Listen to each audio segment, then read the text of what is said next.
Brant Vale divorced his wife in front of the woman he wanted to marry, not in court, not in private, but inside the Vale family estate, while his mother watched with satisfaction and his mistress sat close enough to hear Della's heart break. Della Vale, 34-year-old wife of Brant, stood near the fireplace with her coat still on, because no one had even asked her to sit. Brant Vale, 37-year-old heir and acting president of Vale & Sons Manufacturing, held a sealed divorce packet in one hand. Nora Vale, 64-year-old mother of Brant, and the woman who treated the Vale name like a crown, stood behind him like the real person giving orders. Mary's Venn, 32-year-old wealthy socialite and investor's niece Nora had chosen for her son, smiled like the house already belonged to her. Brant swallowed once, then said, "I'm ending this marriage." Della's voice was barely above a whisper. "Why?" Before Brant could answer, Nora stepped forward. "Because I told him to stop wasting his life," she said. "This family needs a woman with money, influence, and status. Mary's can give him what you never could." Della looked at Brant. "Is that what you believe?" Brant looked away. Then he said, "Mother is right." That was the moment Della understood he had not only betrayed her with Mary's. He had handed his marriage to his mother and let her throw it away. Mary's placed a diamond bracelet on the table and said, "You should leave with dignity. Brant is choosing his future." Della did not scream, she did not beg, she only took the divorce packet from Brant's hand, because Brant did not know the truth. He did not know Della was the hidden controlling owner of Hearthbridge Capital through the Warren Ray Family Trust. He did not know Hearthbridge was the company already in final talks to buy and stabilize Vale & Sons.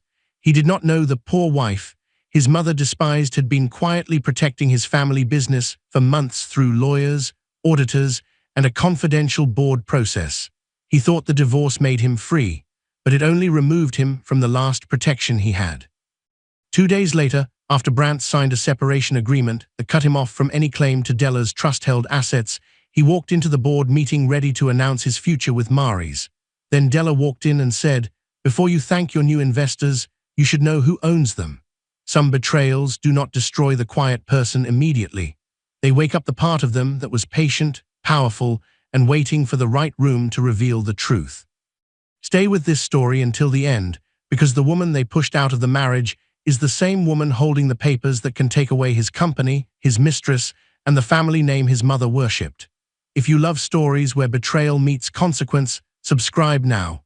And before we begin, comment "Justice" if you believe the person who stayed loyal should never be mistaken for weak. The machine screamed before anyone saw the danger. A sharp metal cry ripped through the east side of Vale & Sons Manufacturing, making workers jump back from the production line.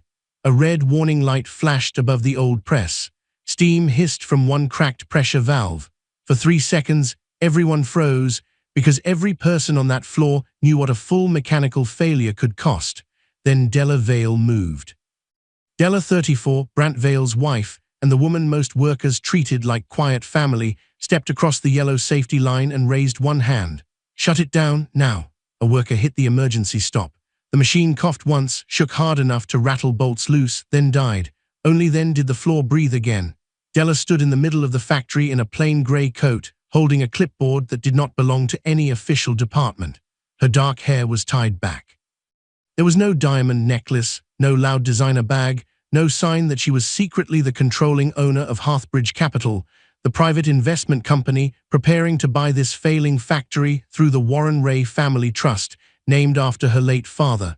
To everyone here, she was just Brant's wife, but she knew the machines, she knew the debt, she knew the payroll dates. She knew which suppliers had stopped extending credit, which safety repairs had been delayed, which workers had sick spouses, which workers had children in college, and which old equipment could not survive another month without serious repair. She knew because for months she had watched the company from 2 sides. As Brant's wife, she saw what he hid badly. As Hearthbridge's owner, she received the confidential due diligence reports that Brant was too proud to read carefully. Tessa Rose, 62, a line worker who had spent 28 years at Vale & Sons and whose family depended on her paycheck, pressed one hand to her chest. That could have taken the whole line down. Della looked at the dead machine. But it didn't. Tessa gave her a tired smile. "My boy got that interview, by the way, the one at Caro Parts." Della's face softened. "He earned it." She did not mention the call she had made 2 weeks earlier. She did not mention the quiet recommendations sent through one of Hearthbridge's supplier contacts. That was how Della helped people, softly, privately, without turning kindness into performance. Lowell Pike, 59, the longtime operations manager at Vale & Sons, and one of the few people who cared more about the workers than the family name, hurried toward her with grease on his sleeve and worry in his eyes. "The East Press is done begging," Lowell said. "If it fails during the Caro order, we lose the contract." Della already knew. She had read the same warning in a confidential acquisition report at midnight. The East Press, the payroll shortage, the supplier liens, the insurance delay, the quiet fear among middle managers, she knew all of it. But she could not say that. Not yet. The Vale board had opened a confidential sale process after the bank threatened to freeze its credit line. Hearthbridge had submitted the strongest rescue offer, but because Della was married to Brandt, her attorneys had insisted on a clean process. Independent directors had to review the bid. Company counsel had to verify conflict disclosures. The beneficial owner of Hearthbridge would be revealed formally before final approval, not through gossip, panic, or a fight inside Brandt's office. So Della asked like a concerned wife, how long before it fails completely? Lowell looked toward the office windows above the floor. The blinds were closed. Depends if anyone upstairs is ready to hear the truth. Della followed his eyes. Behind those blinds was Brandt Vale, 37, her husband and the heir of Vale & Sons Manufacturing, a man crushed between pride and panic. He had inherited the company from his father, but not the strength to admit it was drowning. Lowell lowered his voice. "You always ask the questions Brandt should ask." Della did not answer. That sentence hurt because it was true. Inside Brandt's office, his voice was already rising. Della heard pieces of the argument through the glass before she entered. "You'll get paid when we stabilize cash flow," Brandt snapped into the phone. "No, you don't get to threaten my family's company." He slammed the receiver down, then quickly covered a stack of papers when he saw Della. She glanced at his hand. Under the folder, she saw the edge of an overdue payroll notice. Beside it sat a financing proposal stamped Venbridge Holdings. She kept her face calm. "How bad is it?" she asked. Brandt forced a laugh, but his eyes were tired. "It's business, Della, you wouldn't understand." The words landed quietly, but they cut deep. For a moment, Della saw another version of him. A younger Brandt standing outside the factory after his father's funeral, rain on his suit, fear in his voice. Back then he had held her hand and said he only wanted to protect what his father built. Now he was hiding failure under arrogance. Della looked at the covered papers. "If there's a financing offer, you should let independent counsel review every default clause before you sign anything." Brandt's jaw tightened. "You heard one phone call and suddenly you're an expert?" "No," she said. "I heard fear." His face changed. For 1 second, shame almost reached him, then pride closed the door. "My mother is bringing people who can actually help," he said. "Please don't make this harder." Della's phone buzzed before she could reply. The screen showed Elias Fenn, 48, her attorney and the only man outside her private board who knew both sides of her life. Della Vale, discarded wife, and Della Ray Vale, controlling owner of Hearthbridge Capital. She stepped into the hallway. Elias spoke in a low voice. "The acquisition team wants your final approval to continue toward closing. The independent committee has the offer. Company counsel has the trust structure. If Hearthbridge buys Vale & Sons before the Venn financing closes, you can save the workers and absorb the debt cleanly." Della looked through the glass at Brandt. He was standing alone now, rubbing his forehead like a man trying not to fall apart. "Not yet," she said. "The committee still has to finish its conflict review. If Brandt learns too early, he'll either block it out of pride or run straight to Nora." Elias paused. "Della, you are trying to save a man who does not know you are the one holding the rope." Her throat tightened. A memory rose without warning. She was 16 again, walking beside her father, Warren Ray, through one of his factories. Warren Ray had been a self-made industrial investor who bought broken plants and rebuilt them without erasing the workers who made them valuable. He had pointed to the people on the floor, not the sign outside, and told her, "Never fall in love with a name on a building. Fall in love with how people are treated inside it." That lesson had followed her into marriage. "I married Brandt before the company started falling," Della whispered. "I'm not going to let 200 families fall with him." "Then let Orrin begin the deeper review," Elias said.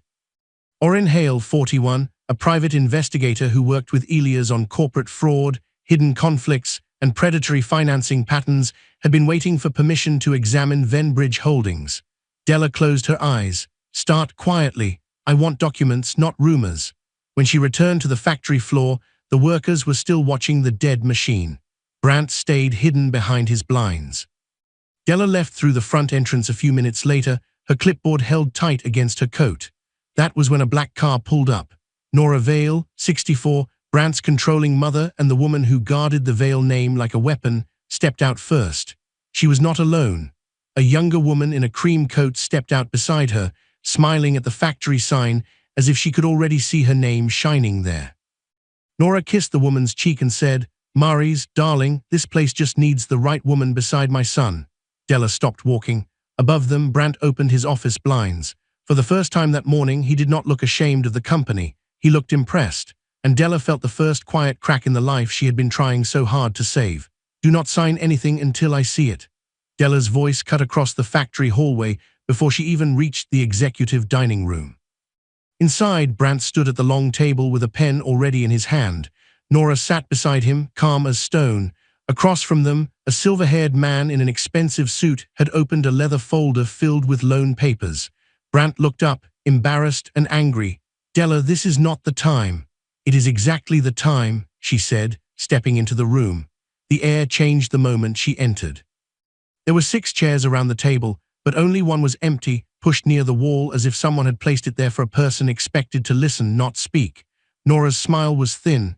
"Della, you can sit there. Brandt needs to be near the actual decision-makers." Della looked at the chair, then at Brandt. He said nothing.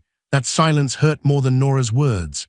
Only that morning, Lowell had warned Della that outside investors were touring the plant. She had not been invited as Brandt's wife. She had discovered the meeting the way strangers discover secrets, by accident. Standing beside Nora was the young woman from the black car. Maurice Venn, 32, was Grant Venn's niece, and the polished woman Nora had begun placing near Brandt as if she were already part of the family. Her wealth was the kind people believed before they verified it. Society photos, charity boards, borrowed jewels, family real estate, and a last name that opened doors. She wore a cream silk blouse, pearl earrings, and the kind of smile that made every insult sound like good manners. The man with the folder was Grant Venn, 58, head of Venbridge Holdings and Mari's uncle.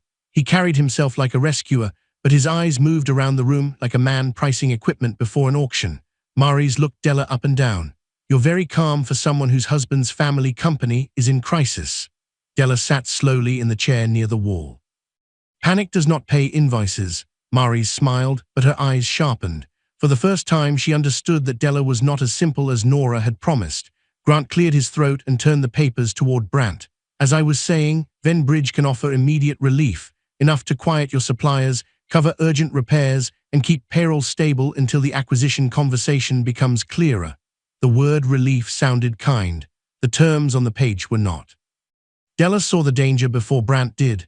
The interest rate was heavy. The repayment window was narrow. The security package was aggressive. If Vale and Sons missed even one major payment, Venbridge could claim control over key assets, including equipment, receivables, and production contracts. It was not rescue, it was a hook. Brandt leaned forward, hungry for any answer that did not make him feel like a failure. "This could buy us time," he said. Della said carefully, "or cost you the company." Nora laughed softly. "There it is. Fear always sounds wise to people who have never had to lead." Brandt's face tightened. "Mother," but he did not defend Della. He only warned Nora to be less obvious. Nora touched his arm. "I only mean this is the kind of circle you should have married into. People who understand scale, people who bring solutions, people who do not stand in doorways pretending caution is wisdom." The room went quiet. Della looked at Brandt. This was his chance. One sentence would have been enough. One simple, "Do not speak about my wife that way." Instead, he looked down at the papers. "Mother means well," he muttered. A memory rose in Della so suddenly she almost lost her breath.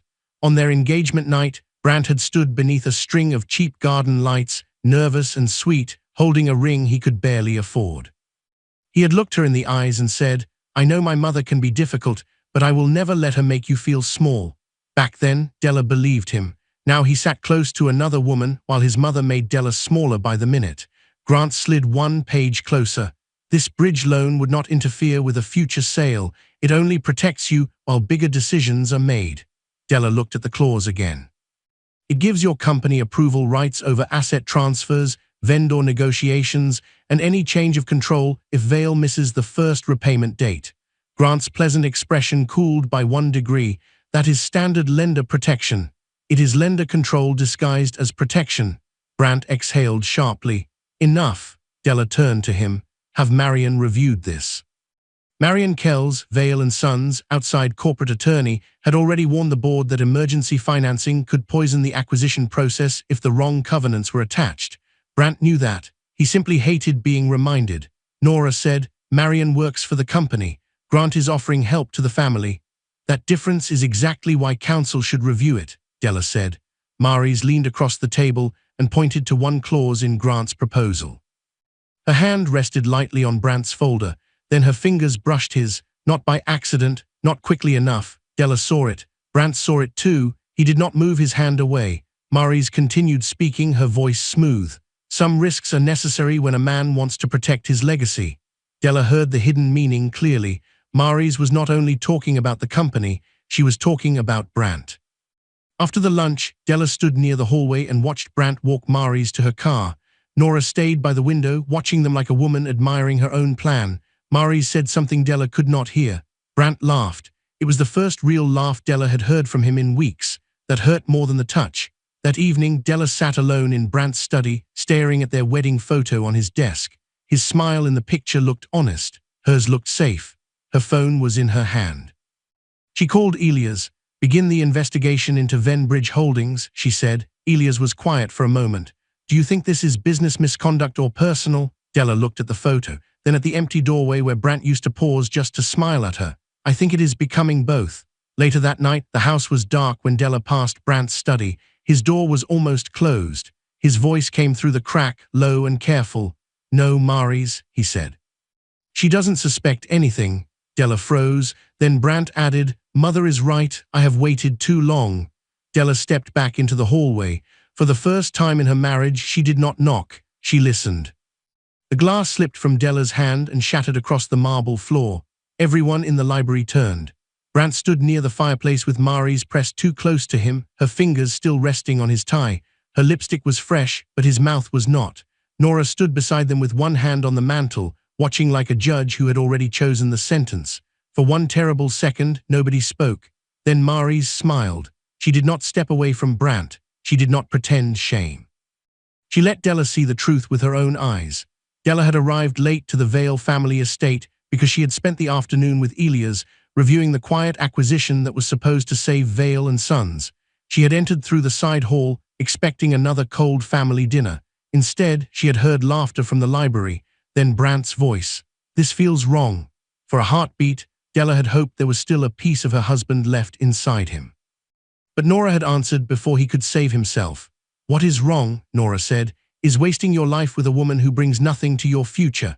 Then Maries moved closer and whispered, I am not asking you to be cruel, Brant, I am asking you to be brave. After that, she kissed him, and Brant did not stop her. Now Della stood in the doorway, staring at the man she had protected, loved, and secretly tried to rescue from ruin. Nora broke the silence first. Well, she said calmly, maybe this saves us a long conversation. Behind Della, Sima Bell, 55, the Vale family housekeeper who had worked in the estate since Brant was a teenager, stopped in the hallway with a tray in her hands. Her face fell when she saw the broken glass. She had seen many things in that house, but even she looked wounded by this. Brant stepped forward. Della, wait. Della lifted one hand. No, she said. Her voice was quiet, but it stopped him. Let me understand this clearly. She looked at Maries. You were invited here as an investor. Then she looked at Nora. You brought her here as a replacement. Finally, she looked at Brant. And you let both happen? Brant's face burned red. For a moment, he looked ashamed. Then, like a weak man reaching for armor, he chose anger. Maries understands what my family needs, he said. Della's chest tightened. And what does your family need? Nora answered for him. A wife with weight. A wife with wealth. A wife who can stand beside him in rooms you do not belong in. The words were cold and clean. They were not spoken in anger. That made them worse. Nora had practiced this. She had built this moment piece by piece until even betrayal sounded like a business plan. Grant stood near the drinks table, silent but watching. He did not look surprised. That told Della enough. This was not just romance. This was strategy. Then Nora reached to a side table and picked up a sealed folder. Della saw the white pages inside before Nora opened it. Divorce papers, not a conversation, not a confession, a prepared exit. The air left her lungs. They had not only betrayed her, they had prepared for her pain. Brant looked down. Della, this is not only about us. The company needs stability. Mary's and her family can help secure the future after the buyout. Della looked at him carefully.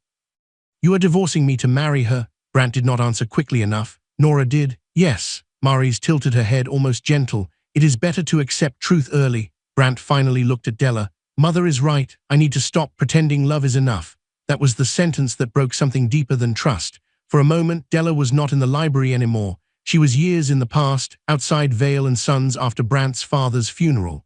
Rain had soaked his suit. He had cried against her shoulder like a lost boy and whispered, "If I ever become the kind of man who chooses the company over people, pull me back." She had tried. She had stayed through late nights, unpaid bills, Nora's insults and Brant's pride. She had protected workers he forgot to ask about. She had hidden her own power because she wanted his love to be real. But now she understood. He had not been pulled away from her. He had walked away. Nora opened the folder and placed it on the table. Callum has prepared the first agreement. The formal signing is tomorrow morning. Brant wants this clean. Della looked at the papers. Her name was printed beside his. The marriage she had fought for had already been reduced to margins, clauses, and signature lines. Mary's placed her diamond bracelet on the table. The stones flashed under the library light. You should leave with dignity, Mary's said. Brant is choosing his future. Della looked at Brant. Did you ever love me, or did you only love how easy I made your life? Brant looked away. That was his answer. No one noticed how steady Della's hands had become. She did not sign, not there. Not while Nora watched like a queen and Mary's smiled like a bride.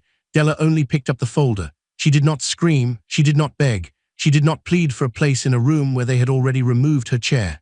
She turned and walked out.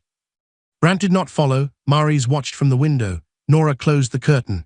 Rain struck Della's face as she reached her car.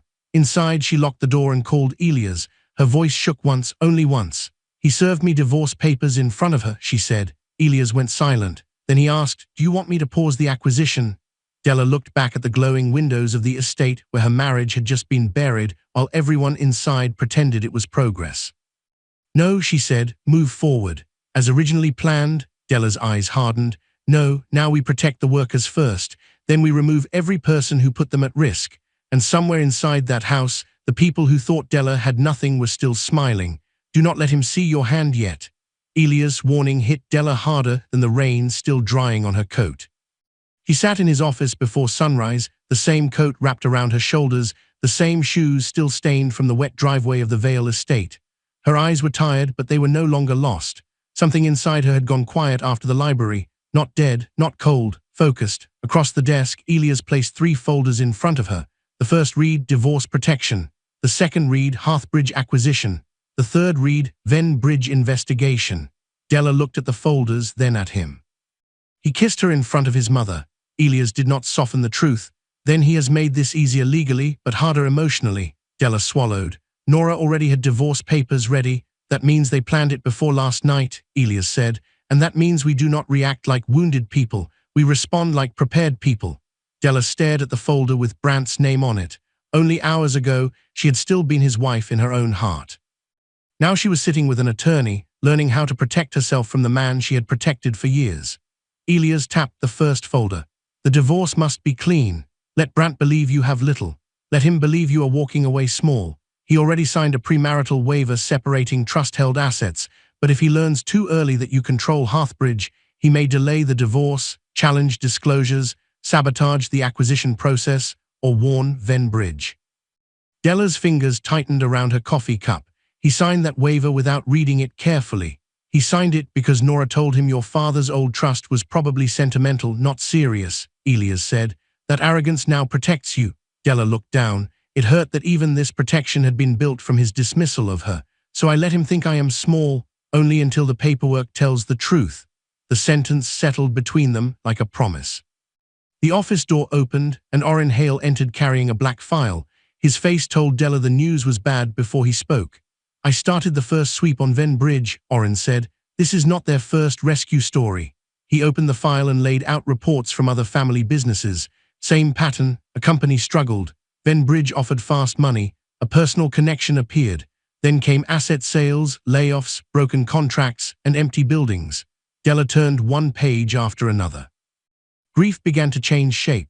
How many workers lost jobs? She asked. Oren's voice lowered. Hundreds. Della looked away. For a moment she saw Tessa on the factory floor smiling because her son had gotten an interview. She saw Lowell standing beside the failing press, trying to hold together a company that its own heir barely understood. She saw 200 families depending on paychecks Brant was gambling with because he wanted to feel powerful. This was no longer only about betrayal. It was about stopping a knife before it reached innocent people. A memory rose in her mind. She was young again, standing in her father's office after a deal had gone wrong. She had wanted him to punish the men who lied to him. Warren Ray had looked at her and said, "Revenge is when you want someone to hurt. Consequence is when you stop them from hurting others." Now she understood. Della closed the report. "I do not want chaos. I want records. I want proof.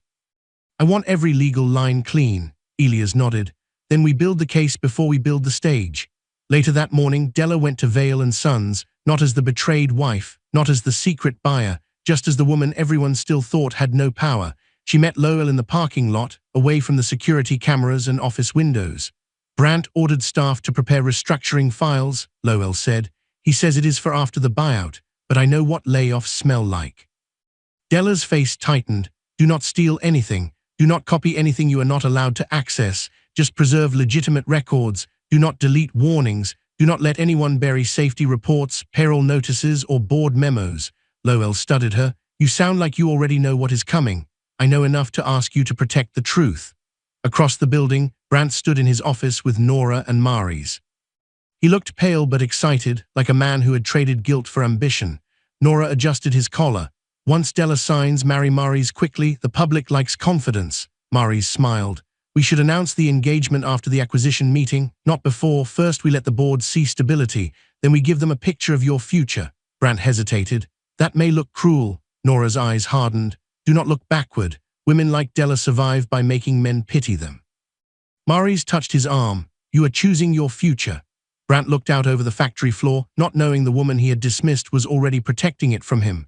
That night, Della sat alone at her desk with the divorce papers in front of her. Her wedding ring lay beside the folders. Her phone rang. It was Oren. "I found something," he said. Della sat straighter. "Maris Venn is not liquid wealthy. The Venn image is built on leveraged assets, pledged real estate, and borrowed social credit. They need access to Vale & Sons, contracts and equipment more than Vale needs their money." Della looked at Brant's name on the divorce packet. "So Brant is leaving me for money she does not actually have?" Oren paused. "It is worse," he said. "She may be using him to get close to yours." Della looked at the acquisition folder. For the first time since the library, she almost laughed, not because it was funny. Because Brant had thrown away the woman saving him for a woman trying to harvest what he did not know his wife owned. "Why is she here?" Della's voice was calm, but the question struck the legal conference room like a slammed door. Maris sat beside Brant with one smooth hand resting near his arm, wearing a soft smile and a diamond bracelet that flashed each time she moved. Nora sat on Brant's other side in a white dress, looking less like a mother at a divorce signing and more like a woman attending a celebration. Brant did not answer. That was answer enough. Across the polished table, Callum Price, 46, Brant's divorce attorney and the man hired to make the separation look clean, cleared his throat. His expensive pen hovered over the agreement as if he could force dignity into the room by pretending not to see the cruelty inside it. Della sat beside Elias. She had arrived with no drama, no tears, no begging. Her coat was simple, her hair was pinned back, her wedding ring was still on her finger, but only because she had not yet decided where to leave it. Maris leaned forward and placed her bracelet on the table like a trophy. "No hard feelings," she said softly. "Some women are chapters, some are legacies." Della looked at the bracelet once, then she looked away. That small silence bothered Maris more than anger would have. Callum pushed the papers toward Della. "The agreement is straightforward. Mr. Vale is willing to let you keep your personal vehicle, your individual accounts, and a modest settlement. He does not want this to be ugly." Della looked at Brant. "Then why bring the woman you cheated with?" The room went still. Even Callum stopped moving. Brant's face darkened. "Do not make this dramatic." Della's eyes stayed on him. "Drama is betrayal asking for silence." Nora gave a sharp breath, but Elias did not move. He had warned Della before they entered. Let them think they were winning. Let them believe she had nothing. Let Brant sign before the board meeting. Let the law close one door before truth opened the next. Because Hearthbridge Capital was not marital property. It was protected through the Warren Ray Family Trust. It had been funded before Brant married her. It operated under Della's maiden legal structure, Della Ray, not under the Vale household. And years earlier, when Brant had been too proud to care about what Nora called old Ray paperwork, he had signed a premarital agreement confirming that trust-held assets would remain separate. He had thought he was protecting the Vale name from Della. Now that same document protected Della from him, but Brant did not know the size of what he had waived. He looked at the agreement like he was being generous. That almost hurt more than the cheating. Della remembered a night early in their marriage when Rain had trapped them inside a tiny rented office near the factory. Brant had complained about wealthy families who bought respect and called it honor. "At least with us," he had said, holding her hand, "everything is real." That was the night Della had almost told him the truth about Hearthbridge. She had almost told him her father had left her more than memories. She had almost told him she could help him in ways he could not imagine, but she had seen pride in his eyes and fear beneath it. So she stayed quiet, hoping love would be safer without money standing between them. Now she understood the painful truth. Brant had not loved being real. He had loved believing she was smaller than him. Nora leaned closer, her perfume sharp and cold. "You should be grateful, Della. You are leaving with more than you brought." Della turned to her slowly. "You have never known what I brought." For the first time, Nora's smile twitched. Brant looked annoyed. "Can we finish this?" Elias slid a page toward Della and pointed once. His voice was low. "This confirms separation of personal, premarital and trust-held assets. Once signed, neither side can later claim surprise unless fraud is proven. Their disclosures are attached. Ours are legally sufficient." Della nodded. Her fingers trembled as she picked up the pen, not because she was afraid, because she was signing away the last piece of the man she had tried to save. She signed. Brant signed quickly after her, almost with relief. Callum notarized the separation agreement and asset waiver. The divorce itself would still need court approval, but Brant behaved as though the marriage had already been buried. To him, the hard part was over. To Della, the truth had only begun to move. Maryse smiled like a bride who had just watched the aisle clear. Nora rested back in her chair, satisfied. Then Elia's phone lit up on the table. A message from Oren appeared across the screen. "Confirmed. Venbridge attempted improper influence before acquisition approval. Evidence package ready." Elias turned the phone slightly. Della read it. Her trembling stopped. Callum gathered the papers, unaware that the real agreement had just shifted somewhere far above his reach. As everyone stood, Brant followed Della into the hallway. For a moment, without Nora beside him and Maryse watching from behind the glass, he looked almost human. "You will be okay, right?" he asked. Della looked at the man she once loved. "I was okay before you knew me, Brant," she said. "You just never asked why." She walked away. Behind her, Maryse laughed softly, but Elias stepped beside Della near the elevator and said, "The board meeting is in 48 hours. The independent committee will open the ownership disclosure first, then the conflict review." Della did not look back. "Then give them 48 hours to feel safe," she said. And behind the conference room door, they were still smiling, not knowing the papers they had just signed had freed the wrong woman. They were not trying to save Vale and Sons. Oren's voice cut through the private conference room like a blade. Della stood at the end of the long glass table inside Hearthbridge Capital, staring at the evidence board spread across the wall. For the first time, the full shape of her real world was visible. No gold statues, no loud luxury, no useless display of power, just clean glass walls, quiet lights. Framed factory blueprints, and one old photograph of Warren Ray shaking hands with workers outside a plant he had saved years ago. This was Della's world, controlled, private, built on work, not noise. Elias stood beside her with a legal pad in his hand. Oren had files open across the table. Each file connected one person to another, Grant to Nora, Nora to Brant, Brant to Maryse, Maryse back to Grant. It was no longer just betrayal, it was a web. Oren pointed to the first row of documents. Venbridge has done this before. They target weak family companies, offer fast financing, then pressure leadership into selling valuable assets before the owners understand what they gave away. Della looked at the page. "How many companies?" "6 confirmed," Oren said. "3 more suspected." Elias added, "And every time the same pattern, debt panic, a friendly investor, personal influence, then forced restructuring." Della's eyes moved to a printed email between Grant and Nora. Her stomach tightened. Nora had given Grant internal debt numbers before the investor lunch. Not rumors, not harmless comments, specific amounts, dates, supplier pressure, payroll risk. Della touched the page with 2 fingers. She leaked this, Elias nodded. The email came from documents preserved by Vale's company counsel after Marion Kells began the conflict review. We are not using stolen material. This is part of the official board packet now. That mattered to Della. She did not want a trap built from illegal shortcuts. She wanted the truth strong enough to stand in daylight. For a moment she did not speak. Nora had not only pushed Brandt toward Mari's, she had opened the company door to the very people circling it. Oren placed another document on the table. Mari's began contacting Brandt 2 days after this email. At first, business messages, then private messages. Then meetings outside the official schedule. Della looked away. She could handle numbers. She could handle legal terms. She could even handle betrayal when it had shape and proof. But seeing the timeline hurt in a different way. It showed that while she was quietly trying to save Brandt's company, another woman had been quietly learning how to take her place. Elias studied her face. Do you need a moment? Della shook her head. No, keep going, Oren continued. Brandt signed a preliminary memorandum showing interest in Ven Bridges' financing package. It does not complete their deal, but it shows he was willing to move forward while hiding a personal conflict. Della looked up. Is Brandt criminally exposed? Elias answered carefully. Not from this alone. We handle this as corporate governance first. Conflict disclosure, breach of fiduciary duty, failure to protect company information, improper outside influence.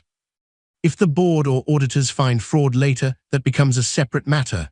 Della was quiet. There had been a time when hearing that would have broken her, a time when she would have imagined Brandt alone, ashamed, and tried to soften the blow before it reached him. But then she remembered the library, Mari's mouth on his, Nora holding divorce papers, Brandt saying love was not enough. Still, Della did not want wild revenge. She did not want prison threats shouted across a room. She did not want chaos that would frighten workers already living paycheck to paycheck. She wanted consequences, clean ones, earned ones. I want him removed from control, she said. I want the workers protected. I want the Ven proposal rejected. I want the board to see every conflict before they vote. Elias nodded. And Nora? Della looked at the emails again. The woman who had called her small had risked hundreds of families for pride. She wanted the Vale name restored, Della said. Let her watch it survive without her. The words were calm, but they carried years of swallowed pain. A memory rose inside her. Years earlier, one of the factory workers had been hurt in a minor accident. Brandt had been at a client lunch and said he would check later. Della had gone instead. She had sat beside the worker's wife until the ambulance left, then stayed until Lowell arrived. Lowell had looked at her that day and said, "You have the heart this place needs." She had never forgotten that. Now across town, Brandt stood in his office with Mari's and Nora, completely unaware that Della was closer to the company than ever. Nora was ordering a photographer for after the board meeting. "We should capture the moment," she said. "A strong image matters." Mari's smiled. "Once Brandt is confirmed as the face of the transition, we announce the engagement." People respect men who move decisively. Brandt hesitated. "What about Della?" Mari's did not even blink. "She is already gone." Nora touched Brandt's shoulder. "Exactly. Stop dragging yesterday into tomorrow." Brandt looked out over the factory floor, believing the future was finally bending toward him. Back at Hearthbridge, Oren placed one final document in front of Della. It was a private message from Mari's to Grant, obtained through Vale's legal review because Mari's had sent it while discussing company matters from an account later included in Ven Bridges' document production. Della read it once, then again. Once Brandt is secured, Nora will handle the mother angle. The wife is quiet. She will fold. Something in the room seemed to still. Elias asked softly, "What do you want to do now?" Della closed the folder. "She is right about one thing," she said. I was quiet. Elias waited. Della stood, her reflection steady in the glass wall behind her. Now the quiet part ends. And far away, the boardroom lights were already being prepared for people who still thought they were walking into a celebration. The key shook in Della's hand before it entered the lock. For one wild second, she thought someone was watching her from inside the dark house. The front windows looked black. The porch light flickered above her head. The same house where she had once waited for Brandt to come home now felt like a place that had already forgotten her. She opened the door slowly. The smell hit first. Wood polish. Cold air. Nora's sharp perfume still trapped in the hallway. Della stepped inside with one empty box in her arms. She had not come to beg. She had not come to fight. She had come for only 3 things: her father's framed factory blueprint, an old coat from the hall closet, and the small wooden music box Brant gave her in their first year of marriage. Nothing else. Sima appeared from the kitchen doorway, wiping her hands on a towel, her eyes filled with sadness the moment she saw Della. "Mrs. Vale," Sima whispered, "I am sorry." Della's throat tightened. For years, that name had sounded like belonging. Now it sounded like a coat that no longer fit. "Please call me Della," she said softly. Sima nodded, but her face broke a little. Della walked through the hallway slowly. Every step pulled a memory from the walls. In the dining room, she remembered Brant laughing while they painted one wall the wrong shade of blue. He had gotten paint on his cheek, and she had kissed it off before Nora arrived and called the color childish. Near the stairs, Della remembered Nora standing with folded arms, criticizing the curtains Della had chosen. Brant had promised later, "I will talk to her." He never did. In the living room, she remembered waiting alone on their anniversary while Brant claimed he was at the factory. She had believed him then. She had wanted to believe him. The house was quiet, but her heart was loud. She went into the study. Brant's desk was still messy. Business papers, old pens, unopened mail. For a moment, she saw the man he used to be, tired and hopeful, trying to live up to a father whose shadow never left him. Then she opened the top drawer. Inside were the lunch notes, dozens of them, small folded papers she had written over the years. "You can do this. I believe in you. Come home early if you can." Della sat down slowly. He had kept them. That hurt in a way she did not expect. It meant he had known she loved him. Somewhere inside him, he had saved proof of it. But saving the notes was not the same as honoring the woman who wrote them. She touched one note with her fingertips, then closed the drawer. She took her father's framed blueprint from the wall. It showed the first factory Warren Ray had ever bought and saved. In the corner, his handwriting read, "People first, always." Della placed it in the box. Then she found the music box on a shelf. When she opened it, the soft tune filled the study. A memory rose clear and painful. Brant had given it to her after a hard month, back when money felt tight and love felt simple. He had placed it in her hands and said, "When the world gets loud, open this and remember we have our own quiet." Della stared at it, then she closed the lid. She did not put it in the box. That quiet no longer belonged to her. Suddenly, car doors slammed outside. Della froze. Voices entered the front hall. Brant, Nora, Mary's. Della stood, holding the box against her chest. Mary's walked in first, carrying bridal magazine samples and a folder of announcement drafts. Nora followed, pleased and bright. Brant came behind them, loosening his tie. Nora was speaking before she saw Della. "After tomorrow, we can finally announce something respectable." Then all three stopped. Brant's face changed first. Shock, then shame. Mary's recovered faster. Her eyes dropped to the box. "You still have a key?" Della lifted the key from her palm. "Not after tonight." Nora looked at the box. "Taking souvenirs? Only what was mine before I forgot myself here," Della said. Brant flinched, but Mary's slipped her hand into his. It was a small movement, but it landed like a public claim. In the house where Della had once been wife, Mary's stood beside him like she was already taking inventory. "Tomorrow may be difficult for you," Mary's said, seeing Brant move forward. Della looked at her calmly. "Tomorrow will be difficult for many people." Nora laughed, still speaking in riddles. "That is what women do when they have no power." Della turned to Nora. For a long moment she said nothing, then she spoke softly. "You taught your son to look down so often, he never noticed what was above him." Brant's eyes narrowed, disturbed now. For the first time, he seemed to sense there was something in Della's calm he did not understand. Della placed the house key on the entry table and walked out. The night air was cold. Before she reached her car, her phone rang. It was Elia's. "All board packets have been delivered," he said. Della stopped beside the driveway. "Including the sealed evidence file?" "Yes, and the ownership disclosure at the top of every folder. The independent directors will see it first." Brant's packet opens only when the chairman calls the meeting to order. Della looked back at the house one last time. "Good," she said. "Let them open it in front of each other." Behind the curtains, three shadows moved in the warm light, still believing tomorrow belonged to them. Brant's victory speech was already in his hand when the boardroom doors opened too early. Every head turned. For 1 second, Brant thought another director had arrived late. Then he saw the charcoal suit, the calm face, and the woman he had left standing in his past. Della walked into the room. The paper in Brant's hand bent under his grip. "What is she doing here?" he snapped. The boardroom had been arranged like a ceremony before she entered. The long table shone under white lights. Fresh folders sat in front of every chair. A photographer waited near the back wall, hired by Nora to capture what she believed would be Brant's rise. Brant sat near the head of the table, wearing the confident expression his mother had trained into him. Mary's sat beside him, dressed in cream, her hair perfect, her smile ready for cameras. Nora sat behind Brant's shoulder, leaning close enough to whisper instructions. Grant sat with a leather folder full of Venn Bridge documents, looking like a man expecting to collect a prize. At the far end, Lowell sat stiffly, uncomfortable in his best jacket. He did not belong to the world of polished tables and legal language, but he belonged to the factory, and that was why the independent committee had asked him to attend as operations witness. Several unfamiliar people had already made Brant uneasy. Harlan Greaves, 68, the chairman of the Vale and Sons board and an old family friend who had served beside Brant's father, sat at the center with his hands folded. Beside him was Marion Kells, 53, the company attorney responsible for protecting Vale and Sons during the acquisition. Two auditors, Paul Drennan, 45, and Ruth Cal, 50, sat near the wall with sealed binders and quiet faces. Before Della entered, Brant had leaned toward Harlan and asked, "Why are there so many legal people here?" Harlan had only said, "Final acquisitions require final clarity." Now that sentence felt less like procedure and more like a warning. Nora rose halfway from her chair. "This is a closed meeting." Mary's gave a soft laugh. "Della, this is not the place for personal closure." Della did not answer her. Elias entered behind her and placed his briefcase on the table. Oren followed with a sealed evidence case in one hand.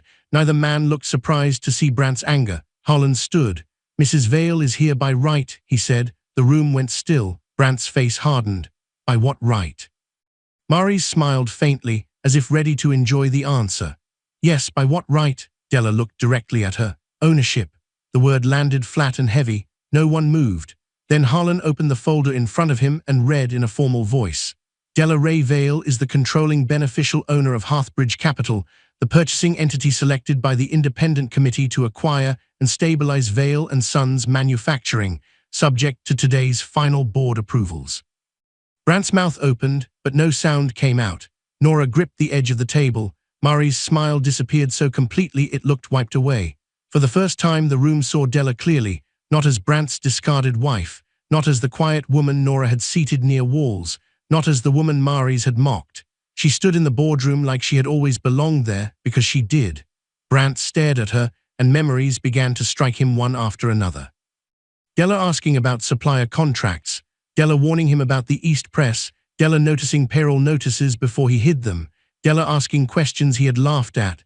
His own voice came back to him, cruel in its carelessness. "It's business, Della. You wouldn't understand." Now every memory felt like a witness. Mary's leaned toward Grant, whispering fast, but Grant did not answer. His eyes were fixed on the folders. He looked less like a rescuer now and more like a man counting exits. Nora found her voice first. "This is absurd. If she owned anything important, Brant would have known." Della finally turned to her. "No, Nora, Brant would have had to ask." That silenced even the air. Elias opened his briefcase and removed a formal ownership disclosure. Marion Kells confirmed it with a nod. "The ownership records are verified," Marion said. "Hearthbridge Capital is held through the Warren Ray Family Trust. The trust predates the marriage. The separation agreement signed yesterday confirms that Mr. Vale has no claim over trust-held assets." Brant flinched. The divorce he thought had freed him had also locked him out. Della took the seat reserved for Hearthbridge's controlling representative. She did not rush. She did not smile. Her calm was worse than anger because it gave no one anything to fight. She looked at Brant. "Before you thank your new investors, you should know who owns them." The words from the hook finally arrived in the room where they belonged.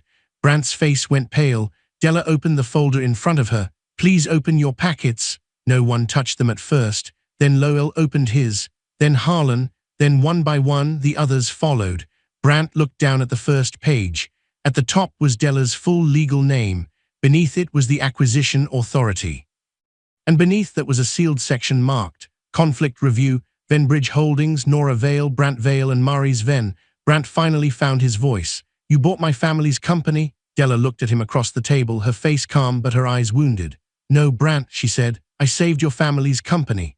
Then she opened the second folder. "But first, we need to discuss who almost destroyed it. You almost sold this company to the people trying to hollow it out." Della's words struck the boardroom harder than shouting ever could. Brant sat frozen with the folder open in front of him. His name was printed beside Mary's. Nora's emails were clipped behind Grant's financing proposal. Every secret he thought was private now sat under bright boardroom lights. Mari's face had gone pale, but she still held her chin high, as if pride could erase paper. Grant closed his leather folder slowly. Della did not look angry. That made the room more afraid. She looked like someone who had already cried in private and had come here only to finish the truth. She stood at the head of the table and began with facts. Hearthbridge Capital entered acquisition talks months ago, she said. Before the divorce packet, before yesterday's signing, before Venbridge tried to attach itself to this company. The original goal was simple: stabilize Vale & Sons, protect payroll, repair the production line, and stop predatory financing from reaching the workers. Brant whispered, "You never told me." Della looked at him. "You told me I would not understand." The room went silent. Brant's eyes dropped to the folder, and for a moment he saw every old moment differently. Della asking about supplier contracts, Della noticing the East Press, Della warning him not to rush the Venn papers. He had laughed at her concern because it came from his wife, not from a man in a suit. Elias stepped forward with a clean stack of documents. "Point 1, he said. Venbridge Holdings attempted to secure influence over Vale & Sons before final acquisition approval. Orin opened a sealed binder and passed copies to Harlan, Marion, and the auditors. Point 2, Elias continued. Grant Venn received internal financial information from Nora Vale before the official financing lunch. That information was not authorized for outside release. Nora's lips parted. "I was helping my son." Della turned to her. "You gave strangers the weak spots of a company 200 families depend on." Nora had no answer. Elias continued. Point 3. Maurice Venn pursued a personal relationship with Brant Vale while her family company was seeking leverage over Vale & Sons. Point 4. Brant approved preliminary discussions without fully disclosing that relationship conflict to the board. Brant gripped the table. "I did not think," Lowell cut in, voice rough with disgust. "That is the problem, Brant. Your father would not have signed that." The words hit Brant like a sentence. His father's name had always been his shield. Now it became a mirror. Elias turned another page. Point 5. The proposed Venbridge restructuring included asset transfers, department cuts, and job reductions before the acquisition had even closed. Tessa's name was not spoken, but Della thought of her anyway. She thought of every worker who had trusted the Vale name more than the Vale family deserved. Nora suddenly stood. "This is personal revenge." Della faced her calmly. "No," she said. "Personal revenge would have been easy. This is corporate governance." The words were simple, but they ended the argument. Maurice rose next, trying to recover the room. "This is jealousy. She is unstable. She lost her husband, and now she wants to punish everyone who moved on." Della did not respond. Orin did. He placed one printed message on the table and slid it toward Harlan. Harlan read it aloud. "Once Brant is secured, Nora will handle the mother angle. The wife is quiet. She will fold." The room went cold. Maurice reached for Brant's arm. This time, Brant pulled away. For the first time since Della had known her, Maurice looked truly afraid. Grant stood. "This meeting has become hostile. Venbridge will withdraw until—" Marion interrupted him. "Venbridge's proposal is rejected. Further communications related to this acquisition will go through council only. Any attempt to interfere with the approved sale process will be documented." Grant sat back down. There was nothing left to perform. Harlan cleared his throat. "The independent committee recommends approval of Hearthbridge's acquisition plan, subject to the governance changes listed in the packet." Brant looked up quickly. "Governance changes?" Della opened the final page. "Effective immediately, Brant Vale is suspended from executive leadership pending review of conflict disclosures." Brant's voice cracked. "You cannot." Harlan spoke before Della could. "The board can. And under the acquisition agreement, Hearthbridge can require interim management protections before closing." Della continued. "Your voting influence over transition matters is suspended during the review. Nora Vale is removed from any informal advisory role and barred from internal company access. Venbridge Holdings is excluded from acquisition-related negotiations. Grant Venn's proposal is voided. Maurice Venn's involvement will be entered into the corporate record." Maurice looked like the floor had vanished beneath her. Della's voice softened only once. "Lowell Pike will oversee operations during first-stage restructuring, reporting to the transition committee. No workers will be laid off under the first-stage acquisition plan." Lowell lowered his head, overcome. That was when Della remembered Nora in the library, telling her dignity would be the one thing she could still leave with. Now Nora's hands were trembling on the table. Della did not mock her. She only closed the folder. Brant stood slowly, broken in a way that had nothing to do with money yet. "Della," he said, Wait, I did not know. She gathered her papers. No, she said, you did not care. Then Maries turned to Brant, her voice low but sharp enough for the room to hear. You told me she was nothing. And in that moment, Brant understood he had not just lost the company, he had lost both women in the same room. There is no we without the company. Maries said it so sharply that Brant stopped in the hallway like she had slapped him. The boardroom door had barely closed behind them. Inside, Della's folders were still on the table. Outside, the damage was spreading through whispers, footsteps, and stunned faces. Board members moved past Brant without meeting his eyes. The photographer Nora had hired stood useless near the wall, holding a camera that had captured no victory. Brant reached for Maries. We can fix this. She pulled her arm away. We, she asked, her face cold now. You told me she was nothing. You told me this company was yours. Brant's mouth opened, but no defense came. Maries gave a bitter laugh. Alignment requires value, Brant. The word cut through him, alignment. That was what she had called love. That was what he had traded his marriage for. Grant was already walking away, phone pressed to his ear, speaking fast to his attorneys. He did not look back at Maries. He did not look at Brant. The moment the plan failed, loyalty became expensive. Maries followed him. Brant stood in the hallway alone. A few feet away, Nora sat on a bench, twisting her pearls between her fingers. Her white dress, chosen for celebration, now looked painfully wrong. Workers passed in small groups, whispering. Some looked at her with anger, others with pity. For years, Nora had believed the Veil name made her untouchable. Now she looked like a woman who had handed strangers a key to her own house, then blamed everyone else when the door opened. Brant turned away from her and walked back into the boardroom. Della was standing near Lowell, speaking quietly. Elias was beside her, calm and watchful. The folders were closed now. The war was over, but the room still held the weight of it. The East Press gets repaired first, Della told Lowell. Payroll will be stabilized by Friday. Supplier calls go through the transition office. No worker loses a job during the first stage restructuring. Lowell's eyes shone, but he kept his voice steady. They need to hear that from you, Della nodded. They will. Near the doorway, Tessa covered her mouth when Lowell told her, her eyes filled with tears. She did not cheer. She simply closed her eyes like someone who had been holding her breath for months and could finally breathe again. That was when Brant understood the worst part. Della had not come only to punish him. She had come to save everyone he had forgotten.